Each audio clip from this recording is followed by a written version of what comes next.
नमस्कार, सुप्रभात, स्वागत है आप सभी का। मैं हूं आपके साथ प्रीति। आइए देखते हैं सुबह 7 बजे की सुर्खियां। प्रधानमंत्री नरेंद्र मोदी की मंत्रियों सांसदों को नसीहत, जनता को गिनाए सरकार की उपलब्धियां, संसद में कामकाज रोकने के विपक्ष के तरीकों को भी करें उजागर। संसद और विधानसभाओं के चुनाव एक साथ कराने की वकालत, कार्मिक लोक शिकायत विधि और न्याय मंत्रालय से जुड़ी स्थायी समिति की सिफारिश, समय से पहले भंग न की जाए सरकारी। अरुणाचल में 33 विधायकों ने चुना कालिखोपुल को नया नेता, मुख्यमंत्री नबाम तुकी की राष्ट्रपति और प्रधानमंत्री से दखल की मांग। गुवाहाटी हाईकोर्ट ने 2 फरवरी तक लगाई सदन की कार्यवाही पर रोक। डीडीसीए घोटाले पर वित्त मंत्री अरुण जेटली का जवाब, अधिकारी को बचाने के लिए केजरीवाल ने लगाया झूठा आरोप। आम आदमी पार्टी ने की वित्त मंत्री के इस्तीफे की मांग।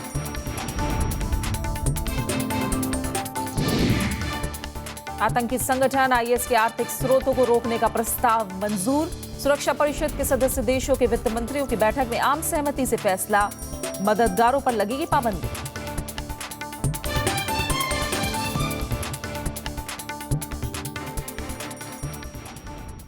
संसद में विपक्ष के अवरोध के चलते अहम बिलों के अटकने से चिंतित सरकार के मंत्री अब जनता के बीच जाकर सफाई देंगे। प्रधानमंत्री नरेंद्र मोदी के आवास पर कल मंत्रिपरिषद की बैठक में कुछ ऐसा ही तय हुआ। प्रधानमंत्री ने बैठक में मंत्रियों से कहा कि सरकार जो कुछ कर रही है उसे लेकर आशावादी रहना चाहिए और विपक्ष के हमलों से प्रभावित नहीं होना चाहिए। सूत्रों के मुताबिक उन्होंने कहा है कि विपक्ष का अभियान झूठ पर आधारित है। ये बैठक करीब 1.5 घंटे तक चली, जिसमें सहयोगी दलों के मंत्रियों के साथ राजनाथ सिंह, वेंकैया नायडू और मनोहर पर्रिकर जैसे वरिष्ठ बीजेपी के मंत्री भी मौजूद थे। सूत्रों के मुताबिक जनवरी के दूसरे हफ्ते से सरकार के मंत्री और सांसद पूरे देश में जाकर संसद में कामकाज रोकने के विपक्ष के तौर तरीकों के बारे में लोगों को बताएंगे, जिनकी वजह से कई विधेयक अटके हुए हैं। प्रधानमंत्री ने कहा कि गरीबों से सीधे जुड़ने और सरकार की उपलब्धियां बताने की जरूरत है। प्रधानमंत्री ने मंत्रियों से उनके विभागों के कामकाज की समय समय पर समीक्षा करने को भी कहा है। दरअसल संसद में नेशनल हेराल्ड सहित कई दूसरे मुद्दों पर अवरोध के चलते सरकार की जीएसटी सहित कुछ अहम बिल पास कराने की कोशिश नाकाम होती दिख रही है। शीतकालीन सत्र भी 23 दिसंबर को खत्म हो रहा है। गुवाहाटी हाईकोर्ट ने अरुणाचल विधानसभा की कार्यवाही पर 2 फरवरी तक रोक लगा दी है। हाईकोर्ट ने 2 दिनों के अंदर लिए गए सभी फैसलों को भी रोक दिया है। इससे पहले विधानसभा की बैठक में तुकी सरकार के खिलाफ अविश्वास प्रस्ताव मंजूर कर कालिखोपुल को नया मुख्यमंत्री चुन लिया गया। विधानसभा परिसर की बजाय अरुणाचल में लगातार दूसरे दिन विधानसभा की बैठक ईटानगर के एक होटल में हुई। नाटकीय अंदाज में मौजूदा मुख्यमंत्री नबाम तुकी की अगुवाई वाली सरकार के खिलाफ अविश्वास प्रस्ताव पेश किया गया। इसे बीजेपी के 11 और 2 निर्दलीय विधायकों ने पेश किया। बाद में कांग्रेस की मौजूदा सरकार के खिलाफ अविश्वास प्रस्ताव को मंजूर कर लिया गया। इससे आगे बढ़ते हुए 33 विधायकों ने कांग्रेस के बागी विधायक कालिखोपुल को राज्य का नया मुख्यमंत्री चुन लिया। इनमें कांग्रेस के 20 बागी विधायक, बीजेपी के 11 और 2 निर्दलीय विधायक शामिल हैं। इस पूरी प्रक्रिया का नबाम तुकी और उनके 26 विधायकों ने बहिष्कार किया। तुकी ने पूरी प्रक्रिया को अवैध और असंवैधानिक करार दिया है। उन्होंने राष्ट्रपति और प्रधानमंत्री को चिट्ठी लिखकर हस्तक्षेप करने की मांग की है। तुकी ने लिखा है कि संविधान के अनुच्छेद 174 के मुताबिक राज्यपाल सिर्फ मुख्यमंत्री और मंत्रिपरिषद की सलाह पर ही विधानसभा का सत्र बुला सकते हैं। इसके विपरीत राज्यपाल ने खुद ही सत्र बुलाने का आदेश जारी कर दिया, जो कि असंवैधानिक है। इससे पहले बुधवार को विधानसभा परिसर सील होने के बाद सदन की बैठक सामुदायिक भवन में हुई थी। इसमें मौजूदा स्पीकर नबाम रेबिया को हटाने से जुड़े प्रस्ताव को ध्वनि मत से पारित कर दिया गया था। पारित प्रस्ताव पर 33 विधायकों ने हस्ताक्षर किए थे। Bureau report, Rajya Sabha TV. संसद में गुरुवार को लगातार तीसरे दिन भी अरुणाचल का मुद्दा उठा। राज्यसभा में कांग्रेस ने राज्यपाल और डिप्टी स्पीकर पर संविधान की हत्या का आरोप लगाया। कांग्रेस ने इस पर चर्चा की मांग की, लेकिन उपसभापति ने इसे खारिज कर दिया। उन्होंने कहा कि इस पर फैसला सभापति लेंगे। लगातार तीसरे दिन राज्यसभा में अरुणाचल में चल रहे राजनीतिक उठापटक को लेकर गतिरोध रहा। कांग्रेस ने नियम 167 के तहत अरुणाचल के राज्यपाल जेपी राजखोआ के कामकाज पर चर्चा की मांग की। नेता विपक्ष गुलाम नबी आजाद ने विधानसभा भवन के बाहर सदन की कार्यवाही चलाने को लोकतंत्र की हत्या करार दिया। ये खतरे की घंटी एक स्टेट के लिए नहीं है, सभी रीजनल पॉलिटिकल पार्टीज के लिए है कि विधानसभा अब किसी प्राइवेट घर में भी हो सकती है और उस प्राइवेट घर में डिप्टी स्पीकर को हटा सकता है। कांग्रेस को लेफ्ट और जेडीयू का पुरजोर समर्थन मिला। जेडीयू सांसद शरद यादव ने राज्यपाल पर अरुणाचल में संवैधानिक संकट पैदा करने का आरोप लगाया। What is happening is absolutely anti-democratic. That is something we have to give our opinion that we cannot accept it. कि एक चुनी हुई सरकार को एक गवर्नर बैठ करके, और गवर्नर कौन है? सरकार को जो है वो इस पे इधर उधर की बात नहीं करना चाहिए। ऐसे मामलों में तत्काल आपको कार्रवाई करना चाहिए। विपक्ष के आरोपों का जवाब देते हुए संसदीय कार्य मंत्री मुख्तार अब्बास नकवी ने कहा कि किसी विधानसभा के बारे में सदन में चर्चा नहीं हो सकती है। असेंबलीज की एक्टिविटीज पर किसी भी रूप में हम यहाँ चर्चा नहीं कर सकते। विपक्ष की तत्काल चर्चा की मांग को खारिज करते हुए उपसभापति पीजे कुरियन ने कहा कि इस मसले पर सभापति फैसला करेंगे। This is a substantive motion to discuss the conduct of the governor, and this is being examined by the honorable chairman, and the chairman will take a decision whether it to be discussed or not. इस मसले पर प्रश्नकाल के दौरान सदन की कार्यवाही 2 बार स्थगित करनी पड़ी। House is adjourned till 2 p.m. दोपहर 2 बजे कार्यवाही शुरू होने पर भी इस मसले पर गतिरोध बरकरार रहा। इसके बाद सदन की कार्यवाही 3 बजे तक के लिए स्थगित कर दी गई। 3 बजे कार्यवाही शुरू होने पर कांग्रेस के उपनेता आनंद शर्मा ने अरुणाचल में हो रही हलचल के लिए केंद्र सरकार को जिम्मेदार ठहराया। गतिरोध रुकता न देख उपसभापति ने सदन की कार्यवाही शुक्रवार 11 बजे तक के लिए स्थगित कर दी। House stands adjourned till 11 a.m. on Friday, the 18th December 2015. Kriti Mishra, Rajya Sabha TV. Lok Sabha और विधानसभा चुनाव साथ साथ कराए जाने का मुद्दा एक बार फिर उठा है। संसद की कार्मिक, लोक शिकायत और विधि और न्याय संबंधी स्थायी समिति ने कल पेश हुई रिपोर्ट में कहा कि लोकसभा और सभी राज्यों की विधानसभाओं के चुनाव एक साथ कराए जाने चाहिए। समिति ने इसकी पुरजोर वकालत करते हुए कहा है कि इससे स्थिरता आएगी और दोनों का कार्यकाल साथ साथ पूरा किया जाना सुनिश्चित किया जा सकेगा।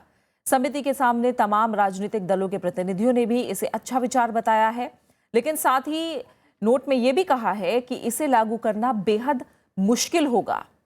ईएमएस नचियप्पन की अध्यक्षता वाली समिति ने सिफारिश में कहा है कि देश में विभिन्न राज्यों में बार बार चुनाव लोगों और सरकारी प्रशासनिक तंत्र को थका देता है और इसे कम करने से समाधान मिल सकता है। समिति ने 2 चरणों में एक साथ चुनाव कराने की सिफारिश की है। इसके मुताबिक कुछ विधानसभाओं के चुनाव लोकसभा की मध्यावधि में और बाकी के लोकसभा का कार्यकाल खत्म होने पर कराए जाएं। इसके मुताबिक प्रस्तावित पहला चरण नवंबर 2016 में हो सकता है। डीडीसीए से जुड़े आम आदमी पार्टी के आरोपों पर वित्त मंत्री अरुण जेटली ने जवाब दिया है। केंद्र सरकार और डीडीसीए ने भी आरोपों को बेबुनियाद बताया है। उधर कांग्रेस ने आरोपों की जांच के लिए जेपीसी के गठन की मांग दोहराई है। वित्त मंत्री अरुण जेटली ने आम आदमी पार्टी के आरोपों को निराधार बताया है। उन्होंने कहा कि डीडीसीए विवाद के जरिए असली मुद्दे को भटकाने की कोशिश की जा रही है। उन्होंने ये भी कहा कि मुख्यमंत्री केजरीवाल अपने करीबी अधिकारी को बचा रहे हैं। भ्रष्टाचार के साथ खड़े हुए जब रंगे हाथों पकड़े गए हैं तो केवल एक चारा है कि लोगों का ध्यान दूसरी तरफ आकर्षित करते हैं, और यही कारण है कि शायद मेरा नाम बार बार वो लेते हैं। डीडीसीए ने भी आम आदमी पार्टी के आरोपों को खारिज कर दिया है। उपाध्यक्ष चेतन चौहान ने कहा कि पैसे के लेन देन में कोई अनियमितता नहीं बरती गई है। कुछ भी छुपा हुआ नहीं है और कुछ भी छुपाना भी नहीं चाहते हैं। ये जो कॉन्ट्रैक्ट था ये सिविल वर्क का था, यानी सिर्फ ढांचा है। अब ढांचे में खाली स्टेडियम नहीं बन जाता है, ढांचे के अलावा फिर बहुत सारी नई चीज़ें उसके अंदर और जुड़ती हैं, और ये सब जब हम मिलाते हैं तो टोटल जो है वो 114 करोड़ रुपया बना है। इससे पहले आम आदमी पार्टी ने प्रेस कॉन्फ्रेंस कर आरोप लगाया कि सीबीआई छापेमारी करवाकर डीडीसीए जांच से जुड़ी फाइलों को खंगाला गया है। जब मुख्यमंत्री जी इस पर कमीशन ऑफ इंक्वायरी बिठाने बैठे तो उनके दफ्तर पर रेड कर दी गई और रेड कर डीडीसीए की फाइलें की छानबीन करी गई, जिसमें तमाम तथ्य और आगे क्या कदम मुख्यमंत्री जी उठाना जाने वाले थे वो सब चीजें लिखी हुई। कांग्रेस ने मामले की जांच के लिए जेपीसी के गठन की बात दोहराई है। जेपीसी की जो मांग है कांग्रेस की, वो बिल्कुल सही है। इस तरह के झूठे किस्से कहानियों के आधार पर जेपीसी नहीं बनती, जेपीसी नहीं बनेगी। इस्तीफे का सवाल पैदा नहीं होता, इस्तीफा कतई नहीं होगा। उधर सीबीआई ने लगातार तीसरे दिन भी प्रधान सचिव राजेंद्र कुमार से पूछताछ की। अनु दीवान, राज्यसभा टीवी। पश्चिम बंगाल के मालदा में पिछले 10 घंटों में 7 नवजात शिशुओं की मौत से हड़कंप मचा है। बच्चों के परिजनों ने इलाज में लापरवाही का आरोप लगाया है। वहीं अस्पताल प्रशासन ने मामले की जांच की बात कही है। रोते बिलखते परिवार वाले, निढाल होती माताएं। ये तस्वीरें हैं पश्चिम बंगाल के मालदा मेडिकल कॉलेज और हॉस्पिटल की, जो एक बार फिर नवजात शिशुओं की मौत को लेकर सुर्खियों में है। इस अस्पताल में 10 घंटे में 7 मासूम बच्चों की जान चली गई है। बच्चों के परिजनों ने इलाज में लापरवाही का आरोप लगाया है। डेली एकदम বাচ্চাই মরছে এখানে 3-4টা করে চিকিৎসা ভালো হচ্ছে না। এখান থেকে আমি বলছি কি রিটার্ন করুক ডাক্তারকে, আবার নতুন নিয়ে আসবে ডাক্তার। এটা কেন সরকারি হসপিটাল আছে কি ওরা। मरने वाले शिशुओं की उम्र महज 1 से 28 दिन के बीच है। अस्पताल प्रशासन के मुताबिक ज्यादातर बच्चे जन्म के वक्त कम वजन, कुपोषण और सांस संबंधी समस्याओं से पीड़ित थे। अस्पताल प्रशासन ने मामले की जांच की बात कही है। যদি আমরা সেটা যদি হয়ে থাকে এটা সঠিক কিনা সেটা আমরা ইনকোয়ারি করব। যদি সঠিক যদি হয়ে থাকে তাহলে আমরা নিশ্চয়ই সেটা পদক্ষেপ নেব, সেই অনুযায়ী পদক্ষেপ নেব। नवजात शिशुओं की मौत को लेकर पहले भी ये अस्पताल सुर्खियों में रहा है। Bureau report, Rajya Sabha TV. साहित्य अकादमी सम्मान लौटाने वाले लेखकों ने इनाम में मिली राशि का चेक भी लौटा दिया। हालांकि समिति ने कहा है कि उसके पास सम्मान वापस लेने के लिए कोई नियम नहीं है। इस बीच अकादमी ने इस साल के पुरस्कारों की भी घोषणा कर दी है। अब तक 35 लेखकों ने अपनी इनामी राशि साहित्य अकादमी को लौटा दी है। हालांकि अकादमी के सचिव के.एस. राव ने कहा है कि किसी भी चेक को बैंक नहीं भेजा गया है। सब चेक ऐसे रखा गया है। जब चेक डिपॉजिट नहीं किया तो उनका ही अकाउंट में रहता है। उन लोगों ने लिखे हमें भेजा गया है, लेकिन हमने अभी तक वापस नहीं लिया है और लेंगे भी नहीं। साहित्य अकादमी ने आज 23 भाषाओं में अपने वार्षिक साहित्य पुरस्कारों की घोषणा भी की, जिनमें 6 कविता संग्रह, 4 उपन्यास, 2 निबंध संग्रह, 2 नाटक, 2 समालोचना और संस्मरण के लिए पुरस्कार दिए गए। हालांकि बंगाली के लिए अभी पुरस्कार की घोषणा नहीं हुई है। 24 languages, but today we have announced only 23 due to some technical reasons. Bengali award we couldn't able to announce today, but very soon we will take the decision on the Bengali award. इसके अलावा साहित्य अकादमी ने कालजयी और मध्यकालीन साहित्य में योगदान के लिए श्रीकांत बहुलकर को भाषा सम्मान दिए जाने की घोषणा भी की। Bureau report, Rajya Sabha TV. Google के सीईओ सुंदर पिचाई दिल्ली यूनिवर्सिटी के छात्रों के बीच पहुंचे। पिचाई ने छात्रों के साथ अपने अनुभवों को बांटा। उन्होंने कहा कि भारत में बदलाव की संभावना बहुत है। गुरुवार को गूगल के सीईओ सुंदर Pichai Shriram college of commerce में छात्रों से रूबरू हुए। इस दौरान उन्होंने कई सवालों के जवाब भी दिए। उन्होंने बताया कि भारत एक बड़े बदलाव के मुहाने पर है। There are probably a set of structural reasons why it hasn't fully happened yet, but those barriers are slowly going away. पिछले साल अगस्त में गूगल का सीईओ बनने के बाद पिचाई पहली बार 2 दिनों के लिए भारत आए। उन्होंने बताया कि जल्द ही भारत एंड्रॉयड यूजर्स के मामले में अमेरिका को पछाड़ देगा। उन्होंने ये भी कहा कि क्रिकेट के लाइव स्कोर और वीडियो अपडेट्स भी गूगल उपलब्ध कराएगा। इससे पहले बुधवार को पिचाई ने भारत के लिए कई घोषणाएं भी की थी, जिसमें अगले साल तक भारत के 100 रेलवे स्टेशनों पर इंटरनेट सुविधा उपलब्ध कराने, हैदराबाद में गूगल के नए कैंपस की शुरुआत करने, गांवों तक इंटरनेट की पहुंच बनाने और 20 लाख एंड्रॉयड डेवलपर्स को ट्रेनिंग देने की बातें शामिल थीं। गूगल भारत में प्रोजेक्ट लून भी शुरू करेगा, जिसके तहत गूगल बैलून के जरिए इंटरनेट कनेक्टिविटी प्रोवाइड कराएगा। पिचाई ने गूगल की भविष्य की योजनाओं के बारे में भी बात की। We'll be able to, in a learned way, build systems which automatically learn and do things, and that is, we already do it today. सुंदर पिचाई ने प्रधानमंत्री नरेंद्र मोदी से भी मुलाकात की। Bureau report, Rajya Sabha TV. भूमि अधिग्रहण विधेयक की जांच कर रही संसद की संयुक्त समिति एक बार फिर समिति का कार्यकाल बढ़ाए जाने की मांग कर सकती है। लोकसभा ने समिति का कार्यकाल बीते 30 नवंबर को ही इस सत्र के आखिरी दिन तक बढ़ाया था, लेकिन सूत्रों के मुताबिक समिति अब बजट सत्र के पहले दिन तक कार्यकाल बढ़ाने की मांग कर सकती है। बीजेपी सांसद एस अहलूवालिया की अध्यक्षता वाली समिति की दलील है कि काफी कम राज्यों और प्रतिनिधियों ने अपनी राय समिति तक पहुंचाई है, इसलिए कार्यकाल बढ़ना चाहिए। संसद के मौजूदा शीतकालीन सत्र में अब सिर्फ 4 दिन बाकी रह गए हैं। समिति का कार्यकाल बढ़ाने के लिए लोकसभा में नया प्रस्ताव जल्दी पेश हो सकता है। 30 नवंबर को लोकसभा में जब प्रस्ताव आया था तो विपक्षी कांग्रेस सहित कई दलों ने समिति के कार्यकाल बढ़ाने पर आपत्ति जताई थी।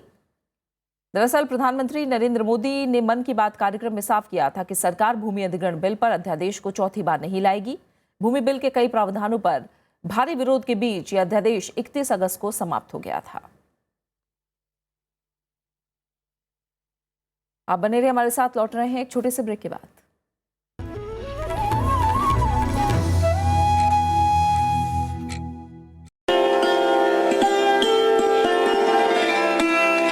चांद तन्हा है, आसमां तन्हा,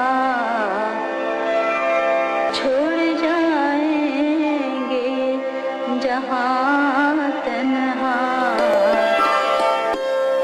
विरासत में इस बार ट्रेजेडी क्वीन मीना कुमारी की दास्तान सिर्फ राज्यसभा टेलीविजन पर।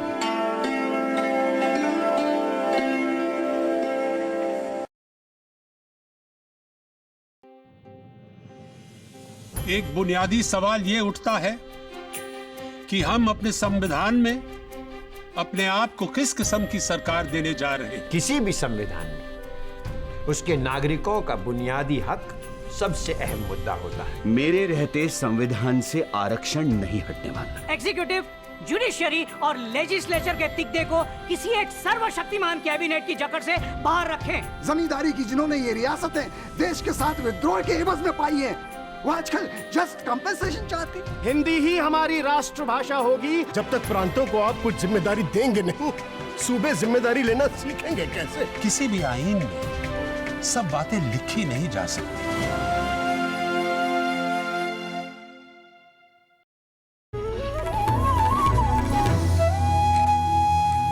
ब्रेक के बाद आपका स्वागत है। बात कुछ अहम अंतर्राष्ट्रीय खबरों की। संयुक्त राष्ट्र सुरक्षा परिषद ने आतंकी संगठन आईएस के आर्थिक स्रोत को रोकने का प्रस्ताव मंजूर कर लिया है। सुरक्षा परिषद के स्थायी और अस्थायी सदस्य देशों के वित्त मंत्रियों ने आम राय से इससे जुड़े प्रस्ताव को मंजूर कर लिया। ये 1999 के उस प्रस्ताव पर आधारित है जो सबसे पहले अलकायदा के खिलाफ पारित किया गया था। प्रस्ताव में सभी देशों से आग्रह किया गया है कि वो इस्लामिक स्टेट को होने वाली आमदनी को रोकने के लिए तेजी से और निर्णायक कदम उठाए। प्रस्ताव में ऐसे उपाय करने की अपील की गई है ताकि आईएस को तेल और प्राचीन वस्तुओं की तस्करी करने से रोका जा सके।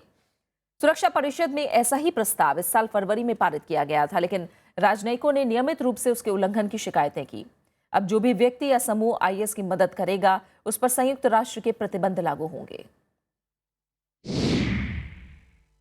The UN has mechanisms for reporting on the compliance with resolutions.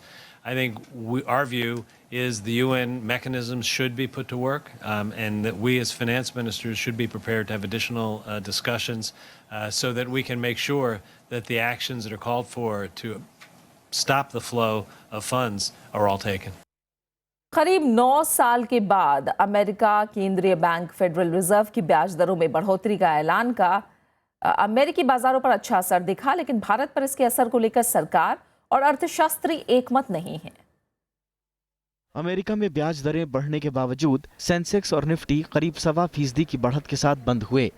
हालांकि बाजार में कारोबार ज्यादातर समय एक सीमा के भीतर रहा और ये बढ़त अंत में आई। जानकारों के मुताबिक शेयर बाजार की बढ़त से विदेशी निवेशकों के रुख का अंदाजा लगाना जल्दबाजी होगी।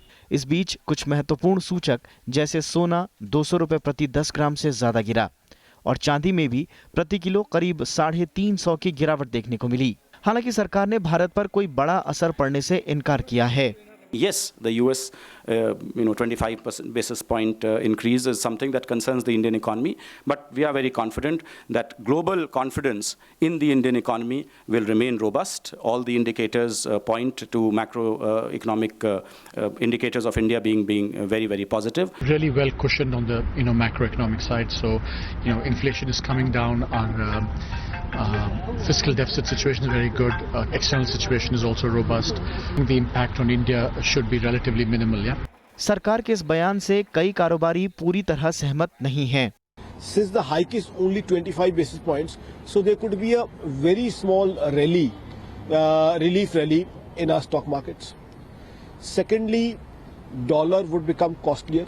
ब्याज दर बढ़ने से भारत जैसी अर्थव्यवस्थाओं से डॉलर बाहर जाने की आशंका पैदा होती है, जिसका सीधा असर रुपए की कमजोरी और आगे जाकर महंगे आयात के रूप में दिख सकता है। Although I think other factors are even more important. I think, for example, the rebalancing in China away from importing commodities is having a bigger effect on emerging markets by far. It takes time for monetary policy actions to affect future economic outcomes. Janet Yellen के fade प्रमुख बनते ही America में कड़े आर्थिक कदमों की आशंका लगाई जा रही थी। इस बीच देश के विकास दर भी अनुमान से ज्यादा रही और बेरोजगारी में गिरावट आई, जिसने फेड को दरों में बढ़ोतरी का एक कारण दे दिया। अगर वैश्विक स्तर पर देखा जाए तो यूरोप के कई देशों की अर्थव्यवस्थाएं डगमगाई हैं। मध्य पूर्वी देश आतंकी और राजनीतिक हलचलों का सामना कर रहा है। अफ्रीका से मांग की उम्मीद लगाना ठीक नहीं होगा। चीन ने उत्पादन के स्तर को बरकरार रखने के लिए पिछले साल नवंबर से लेकर ब्याज दरों में 6 बार कटौती की है। यूक्रेन विवाद को लेकर रूस और अमेरिका के बीच चल रहे आर्थिक छद्म युद्ध का नतीजा है कि कच्चा तेल लगातार गिरावट के रिकॉर्ड बना रहा है। कुल मिलाकर कहें तो वैश्विक मांग में कमी आई है और ये भारत और दूसरी उभरती अर्थव्यवस्थाओं के लिए शुभ संकेत नहीं है। Akhilesh Suman, Rajya Sabha TV. Nepal central bank ने देश की गिरती अर्थव्यवस्था पर चिंता जताई है। बैंक के मुताबिक देश में मुद्रास्फीति की दर दहाई के आंकड़े के करीब पहुंच गई है। बैंक ने कहा है कि अगर मौजूदा संकट जारी रहा तो अर्थव्यवस्था की हालत और बदतर होगी। नेपाल की आर्थिक विकास दर पिछले 1.5 दशक के सबसे निचले स्तर पर है। इधर नेपाल में ताजा हिंसा को लेकर भारत ने चिंता जताई है। विदेश मंत्रालय के प्रवक्ता विकास स्वरूप के मुताबिक भारत नेपाल के सभी मसलों का शांतिपूर्ण समाधान चाहता है। The two amendments concern two of the important outstanding issues, as you know, between the Nepalese government and the agitators. That is constituency delimitation and proportional inclusion. They have been introduced in the Nepalese parliament, as you know, on the 15th of December. We encourage and urge all sides to remain closely engaged and move forward in a spirit of reconciliation.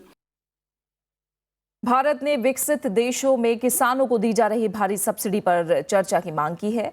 Nairobi में आयोजित विश्व व्यापार संगठन की बैठक में हिस्सा लेते हुए वाणिज्य मंत्री निर्मला सीतारमण ने कहा कि 2001 में दोहा विकास एजेंडे में सब्सिडी घटाने पर सहमति बनी थी। भारत ने नैरोबी में इस मुद्दे पर बात न करने पर आपत्ति जताई। दरअसल अमेरिका समेत कई विकसित देशों का जोर दोहा व्यापार वार्ता को छोड़ने और नए सिरे से बातचीत करने पर है। इधर भारत और चीन अमेरिका के इस कदम की मुखालफत कर रहे हैं। भारत का कहना है कि दोहा दौर की बातचीत खत्म करने का असर हमारी खाद्य सुरक्षा पर पड़ेगा। आईएमएफ प्रमुख क्रिस्टीन लेगार्ड को 2008 के एक मामले में लापरवाही बरतने के मामले में मुकदमे का सामना करना पड़ेगा।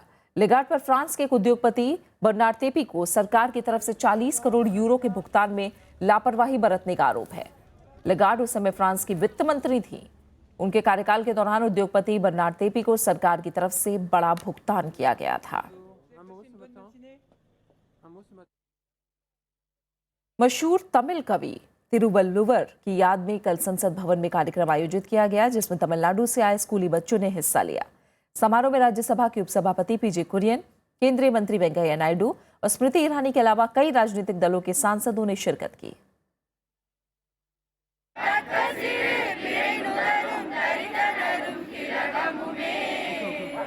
तिरुकरल गाते ये बच्चे मकसद रहा तमिल साहित्य के मशहूर कवि तिरुवल्लुवर की रचना तिरुकरल से देश को रूबरू कराना।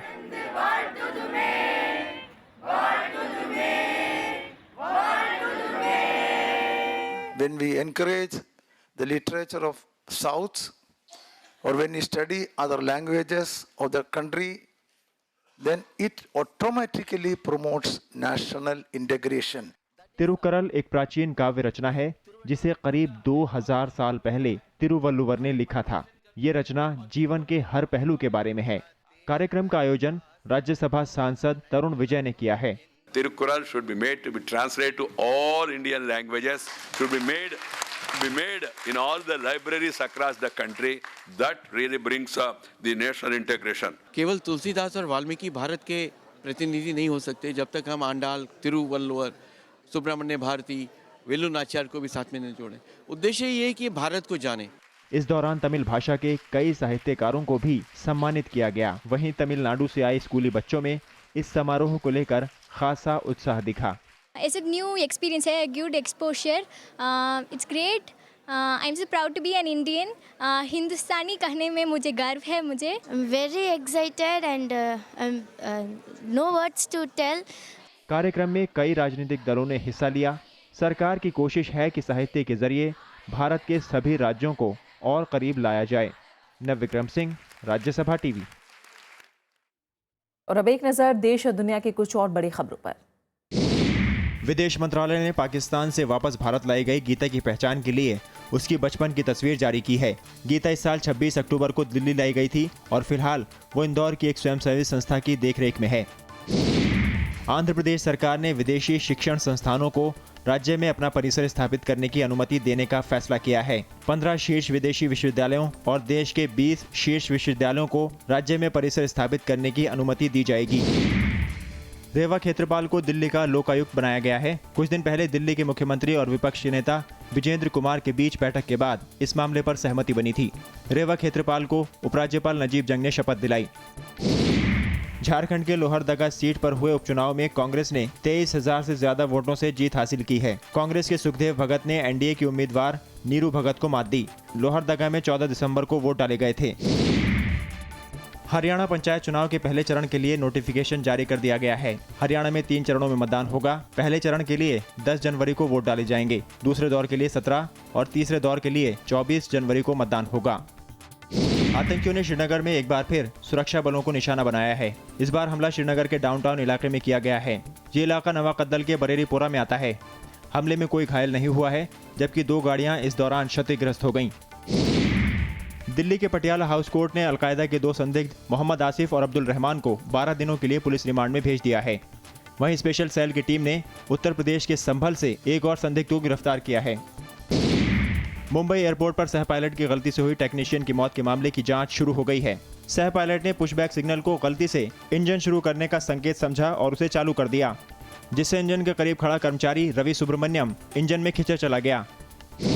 ऑस्ट्रेलिया दौरे के लिए भारतीय टीम का ऐलान शनिवार को होगा। 12 जनवरी से शुरू हो रहे इस दौरे में 5 वनडे और 3 T20 मैच खेले जाएंगे। शहरी विकास मंत्री वेंकैया नायडू ने आज स्वर्ण जयंती डीलक्स फ्लैट के कैंपस में योगा सेंटर का उद्घाटन किया। उन्होंने सांसदों को चुस्त दुरुस्त रहने के लिए साइकिलिंग करने की सलाह दी। इस मौके पर राज्यसभा के उपसभापति पीजे कुरियन, राज्यसभा हाउसिंग कमेटी के चेयरमैन वीपी सिंह बदनौर के अलावा अन्य दलों के सांसद भी मौजूद थे। इसी के साथ फिलहाल इस बुलेटिन में इतना ही। आखिर में एक नजर हेडलाइंस पर। प्रधानमंत्री नरेंद्र मोदी की मंत्रियों सांसदों को नसीहत, जनता को गिनाए सरकार की उपलब्धियां, संसद में कामकाज रोकने के विपक्ष के तरीकों को भी करें उजागर। संसद और विधानसभाओं के चुनाव एक साथ कराने की वकालत, कार्मिक लोक शिकायत, विधि और न्याय मंत्रालय से जुड़ी स्थायी समिति की सिफारिश, समय से पहले भंग न की जाए सरकारी। अरुणाचल में 33 विधायकों ने चुना कलिखोपुल को नया नेता। मुख्यमंत्री नबाम टुकी की राष्ट्रपति और प्रधानमंत्री से दखल की मांग। गुवाहाटी हाईकोर्ट ने 2 फरवरी तक लगाई सदन की कार्यवाही पर रोक। डीडीसी घोटाले पर वित्त मंत्री अरुण जेटली का जवाब, अधिकारी को बचाने के लिए केजरीवाल ने लगाया झूठा आरोप। आम आदमी पार्टी ने की वित्त मंत्री के इस्तीफे की मांग। आतंकी संगठन आईएस के आर्थिक स्रोतों को रोकने का प्रस्ताव मंजूर। सुरक्षा परिषद के सदस्य देशों के वित्त मंत्रियों की बैठक में आम सहमति से फैसला, मददगारों पर लगेगी पाबंदी।